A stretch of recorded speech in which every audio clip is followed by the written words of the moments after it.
Gali moaned and stirred around. She opened her eyes and found herself in her bed. When she tried to sit up, she hissed and placed a hand on her side. She then felt a stinging pain in her chest and back shoulder.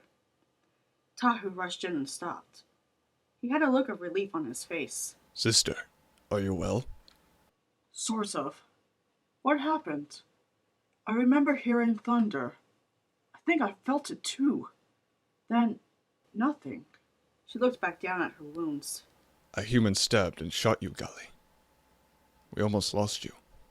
Her eyes opened wide. I can't believe it. She slowly sat herself up and hung her legs over the bed. What about our brothers? Are they all right? They are fine, sister. Tahu? What is it?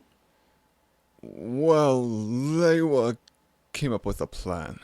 And what would that be? He's disguised as a human and should be walking amongst them as we speak. Gali nearly shot herself up. What in Matanui's name were you thinking? Letting him go through with this? Don't worry. Everyone is taking turns watching over him from a distance. You better hope he gets out of this alive. Heads up! Shouted Mackenzie. The soccer ball went flying through the air. Lewa jumped up and caught it. Satch, you're not supposed to use your hands. Only the goalie can. Sorry. He threw the ball back to Mackenzie. You don't play soccer much, do you? Of course not. He's Canadian. The only thing they care about is ice hockey. Janet then looked at Zach. You should teach us sometime. Yeah, sure. Lewa tensed up, hoping they wouldn't really hold him to it. So, tell me about Sarah. Why would you want to know about her? Ignore her. Janet and Sarah have been at each other for a long time. Really? Over what? Mackenzie shrugged. No one really remembers. Well, whatever happened, she sure seems grumpy about it. Mackenzie stopped and looked at the medical tent. I don't think it's Janet. She's probably in a lot of pain right now. I'd probably be in pain too if I tried to fight off a few Toa. Speaking of which, what are we going to do about them? Mackenzie then kicked the ball to Caitlin.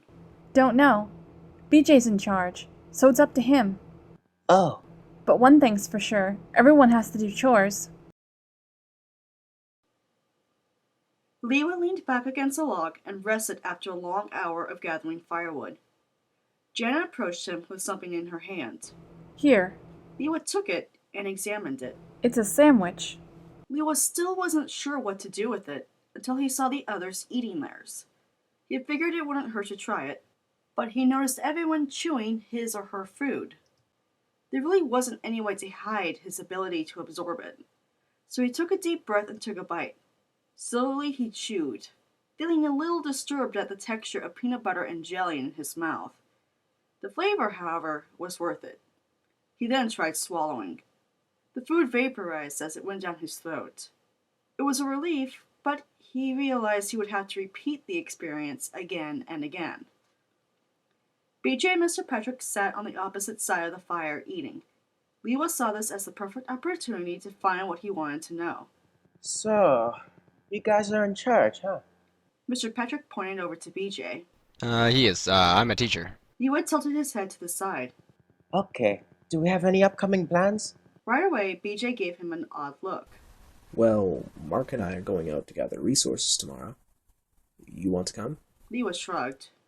Sure. What are we looking for? Anything we can use. BJ took a drink from his canteen. Lewa grasped that he wasn't going to get anything out of them just by asking, and kept quiet. He looked over to his tent and saw Sarah through the door. She was still on her stomach. Her arms hugged the pillow her head rested on as she stared into space. Her expression was that of pain and discomfort. His staring was cut off when Eric came out of the same tent. An idea came to him, and he stood up and left. Where are you going? Lewa froze and looked over his shoulder. I'm just going to take a walk. All right, but don't stray too far. Lewa nodded and ventured away from the camp. During his walk, he looked around for plants, grabbing a handful of a fern-like plant, some orange flowers, and 3 leaves that were similar to oak leaves. What are you doing? Lewa jumped and spun around to see Anua, leaned up against a tree with arms crossed. He held up the plants. Working on a little recipe Taraga elder taught me. Why? Lewa wasn't sure how to explain it all. Well, it's for one of the humans. Anua raised a brow. But do you know what they're planning? Not quite. They'll be search finding for something tomorrow, but I don't know what it is or what it's for. Anua pondered over it. Brother, The Toa of Earth broke his concentration. this might take longer than I thought. How long? A few days. That's pushing it. I know, but I'm afraid I have to gain their trust to learn anything. Zach? Lewa flinched. I have to go now. Anua watched him run through the vegetation. Be careful. Eric walked into the medical tent and found Zach sitting in his bed and grinding several plants in a bowl. What are you doing? Making something for her burns. Zach, mixing random plants together doesn't constitute medicine. Lewa looked up. These aren't random plants. It's an old recipe I learned from an elder, and it works. Eric gave a disapproving smile. I doubt it. Sarah opened her eyes, but kept her gaze at the tent fabric in front of her. Let him do it. Eric gazed down at her, a little surprised. I advise against it. Home remedies are not the most reliable. Then let's put it to the test. Put it on my shoulder, and we'll see how things turn out. No, as the medic, I will not let you experiment on yourself in this condition. Eric turned towards Lewa. Do you understand? Lewa quickly nodded. When Eric left, Sarah let out a huff of frustration. Don't worry. Tonight I'll put some on for you. Sarah turned to look at him and quietly spoke. Thanks. Even with the quiet and soothing sounds of the night, Lewa could not fall asleep. He tossed and turned in his sleeping bag, but his clamoring thoughts kept him up. He then heard something and froze. After a few seconds, he heard it again and looked over to his side. Sarah lay, quietly moaning.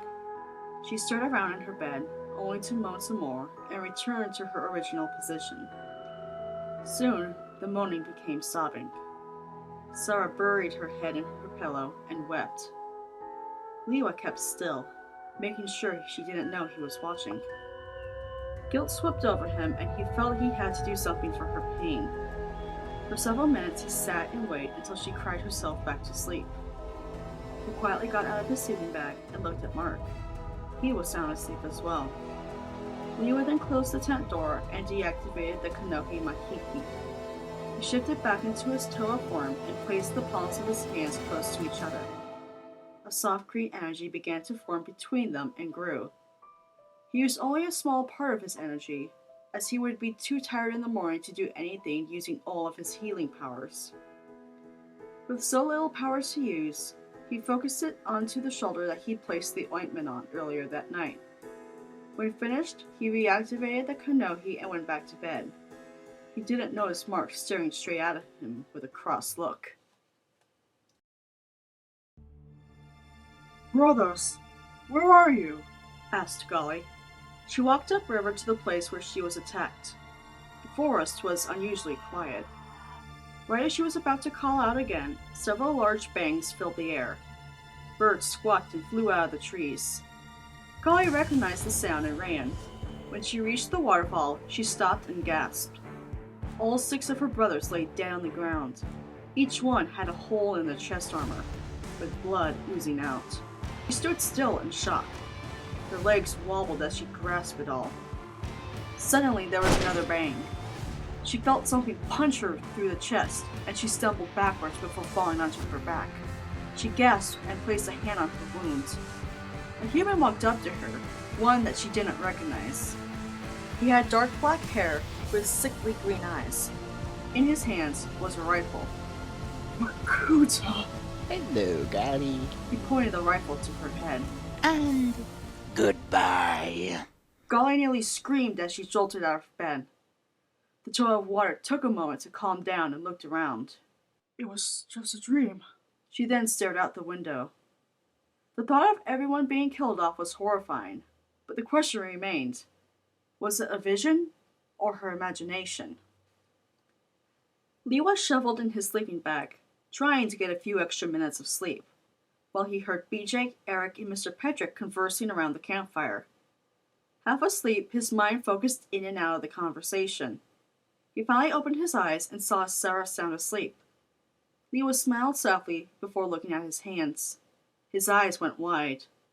By falling asleep, the mask power shut itself off and he was a Toa again. He heard someone coming and he pulled the sleeping bag over him. The stranger entered the tent. Lewa hurried to get the Kanohi Mahiki working. When he changed back to his human self, he took off the cover and saw that the stranger was Eric. The medic had woken Sarah up and examined her shoulder. Wow, you're recovering quickly. Really? I guess that remedy worked. Eric had a blank stare before turning around to look at Lewa. The false human smiled awkwardly. Is that so? I guess we'll be using your family recipe. When he walked out, Lewa scooted up to Sarah. How are you feeling? My shoulder feels better, but that's it. Good to know it's working. Unfortunately, I don't have any more. I'll have to go and find some more. Sarah tilted her head in a curious manner. All right, but please hurry on it. Zach?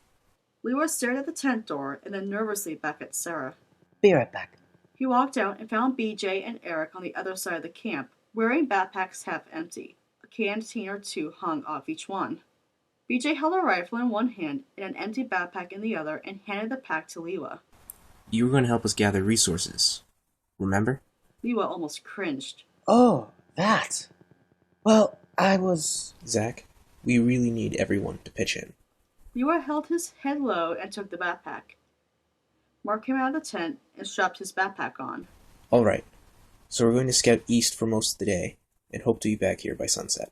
As the group left the campsite, Lewa looked back at Sarah's tent with a bothered look over his face.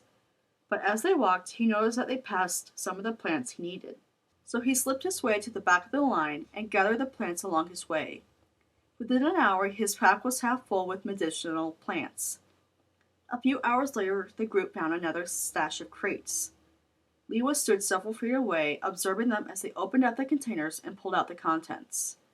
Many of the objects were foreign to him. So, what now? BJ looked at him and held up his backpack. We load up. Lewa noticed that they were picky on what they packed. He wasn't quite sure what to get. Mr. Petrick was the first to finish packing. Zach, hand me yours. Lewa did so and took a step back. Mr. Petrick opened it up and stared inside. What is this? It's medicine for Sarah. I appreciate what you're doing, but right now, this is our priority. Mr. Petrick emptied the pack and began to pack ammunition. Lewa searched around the crates, feeling disappointed. He found boxes that he recognized to be food and handed them to Mark. Hey, look what I found.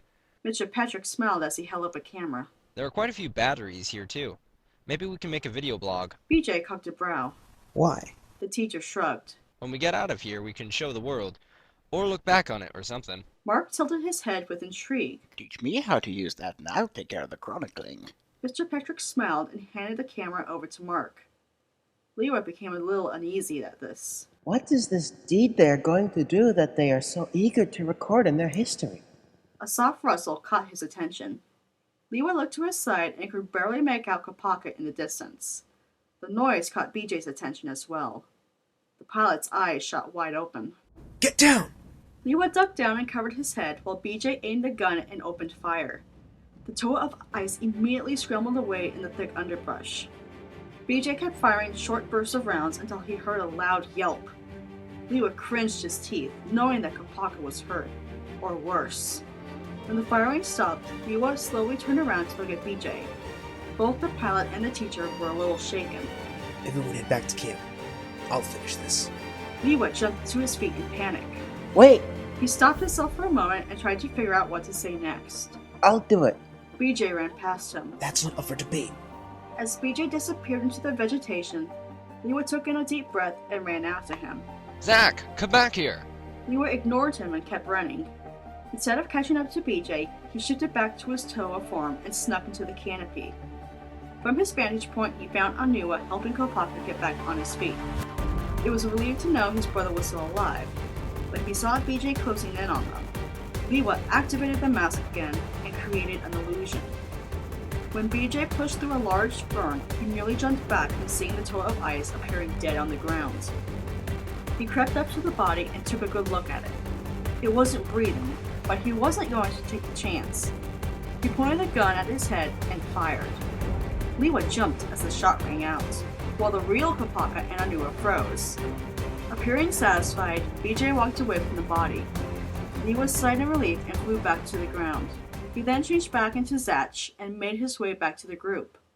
When reaching them, he was met with a scolding look from all three adults. What were you thinking? Lewa acted as if he was guilty. Sorry, I just wanted to help. The pilot sighed heavily and rubbed his forehead. Just don't do that again, okay? Lewa nodded. Have a word with you in private. While Mark pulled him aside, Lewa sat down on the crate, shaking over the fate of his brother. You see what just happened here? A Toa found us again. It's only a matter of time before they find our camp, and once they do, they just have to wait for us to leave everyone defenseless to attack. A strong sense of fear swept over BJ as he pondered over it. All right, we'll teach them. But we do it my way. It hurts, okay? Get it out. Now. I'm trying, but you won't hold still. Brothers, hold him down, please. Pohatu and Anua each leaned their weight on Kopaka's back. Just hurry before he shows up. Before who shows up? Tahu said as he walked in. He stopped and was puzzled to find Kopaka bent over, lying stomach down on a table with his brothers holding him on one end and Gali operating on the other. A quirky smile grew on his face. What happened here? You don't need to know. Come on, you can tell me. Something bit me from behind. What? I couldn't catch that. Something bit me from behind. Everyone in the hut snickered. Gali was the only one trying to hide her laughter, but failed miserably. This isn't funny. True, but it isn't something that happens every day. I'm sure we'll put this memory behind us. Kopaka clutched his fist. If all of you so much as peep one word... Ow! Got it. Gali held the bullet between her fingertips. Kopaka groaned, while Tahu enjoyed the scene with a wide smile. It wasn't until he noticed Gali staring coldly at him that it disappeared. So, how did this happen? One of the humans spotted him. Lewa was with them. Is he alright? As far as we can tell, they haven't found out about him. Well, that's a relief. Yeah. Well, we still need to keep an eye out for him. I'll go take the next shift if you want. That would be appreciated. As for you... Kopaka looked up and stared coldly at him. I wouldn't sit down for a while if I were you. The Toa Fire smiled before walking out. Kopaka quietly grumbled something in response. He stood up and walked around. How does it feel? Better. But Kopaka still hobbled a bit in his strides. Takanuva sat down and placed his hands behind his head as he leaned back. I'm surprised they didn't try to finish you off. Oh, they did finish me off. I saw Lewa use the Kanoe Mahiki on them. It would be best to not let the humans see a dead Toa walking. Takanuva tilted his head. Come to think of it, has anyone noticed that I'm the only one the humans have actively hunted? Gali looked at him with surprise. When did this happen? On my way to Kokoro, Kopaka said a human stalked me all the way there. The odd thing is that they only tried to kill you, and the others when they spotted you. But no human has gone to any of the villages looking for you. Kopaka froze stiff. He has a point. It would make sense to try to kill you first, as you are Makuta's greatest fear. There's one problem with your theory. Why aren't they all actively hunting you now? Takanuva shrugged. Maybe they don't know where I am. They would still try to look for you. Right now, only Lewa can find out what's going on. Speaking of Lewa, not a one word about this to him. Understand? Not a word. When Lewa arrived to the campsite, he rushed over to his tent. On the door was a paper sign with writing on it. He had no idea what it read and barged right in. Inside, Sarah and Eric looked at him with surprise. Eric then looked crossed. The sign says stay out. One quick glance at Sarah revealed why. She had all of her bandages removed, exposing her back. It was a disgusting mess of red skin and white blisters, some of which have already burst. Oh, I'm really sorry. I just figured I could give her some more ointment. Maybe when she's actually in better shape. Of course. Lewa quickly rushed out of the tent. He wasn't sure if he should scream or throw up. Part of him was okay with doing both, You okay, Zach? asked Mackenzie. What? Oh, yeah, I'm fine. I'm just going to go and rest myself somewhere else.